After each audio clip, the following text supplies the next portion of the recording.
Ние денеска доставуваме писмо, лично од мене како председател на Единствена Македонија, и во писмото сакам да му кажеме на господин Ципрас да не навлегува во непотребна авантура сега во четврток на 17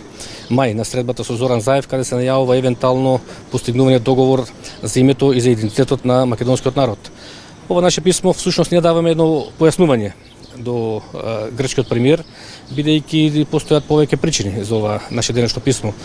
Прво, ние сакаме да му кажеме на Ципрас дека зад промена на името и идентитетот не стои македонскиот народ и поголем дел од граѓаните на Република Македонија, туку тоа е одлука на марионетската власт во Скопје од страна на Зоран Заев. Втора работа што сакаме да му ја укажеме на господин Ципрас е дека постојат и правни пречки за склучување на еден таков договор, бидејќи и според домашното право и според меѓународното право таков договор би бил спротивен на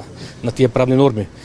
Ова од причина е што за да биде исклучен еден меѓународен договор според меѓународното право потребно е да биде исклучен од овластени државни органи и да има дозволен предмет на преговарање. Во случајов нема овластени органи, бидејќи Зоран Заев не може да биде овластено лице со оглед дека е избран од собрание со кое председава нелегален председател на собранието. И втора работа, според домашното право, според македонскиот закон за склучување и ратификација на меѓународни договори, ваков тип на договори се во исклучува надлежност на председателот на републиката. А во законот јасно кажем дека владата може да склучува само меѓународни договори од областа на економијата, здравството, енергетиката, земјоделието,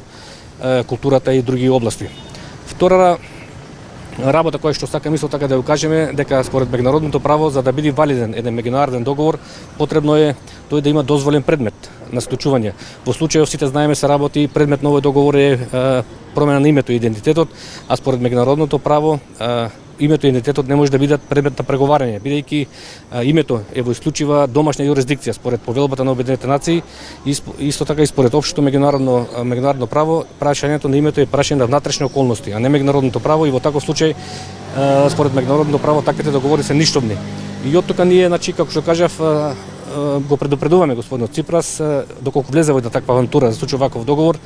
новата легална власт на Единствена Македонија која доаѓа и која се навестува на првата своја седница ќе го поништи овој договор, бидејќи како што кажа за овој договор не стои македонскиот народ, туку стои марионетската власт во Скопје. Дотолку повеќе, особено му обрнувам внимание на Ципрас дека и тој добро знае, а и јас добро знам дека Македонија нема да биде членка на НАТО и нема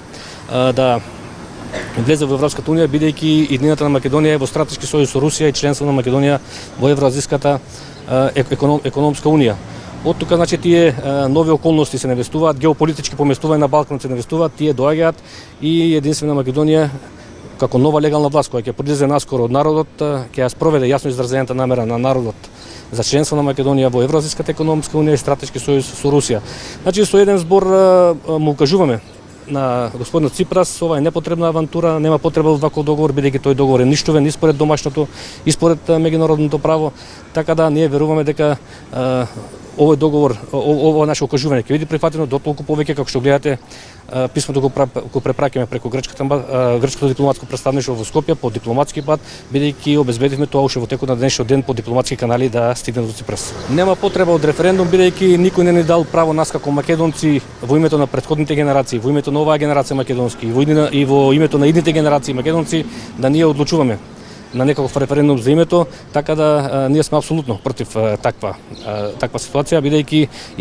името е прашање на македонскиот народ и тоа е уште повеќе кажано со уставот од 1991 година, каде што јасно стои дека Македонија ќе го носи своето име Република Македонија. Што се однесува до средбата во Софија, се дигна многу галама во Македонија дека веќе работата е завршена, дека ќе се смени името. Јас сакам да го така уверам македонскиот народ да биде спокоен, ништо нема да се случи драматично во Софија. Тоа е така биде една приватна забава на Ципрас и на Заев. Некакви преговори ќе излезат со некакво нивно така проценка со цел да го за домашна употреба, за домашна политичка употреба на двете влади, меѓутоа во суштина во задне нема ништо да се случи од аспект на името, бидејќи јас кажав дека Македонија ниту ќе го смени името, ниту ќе стане членка на НАТО и на Европската унија.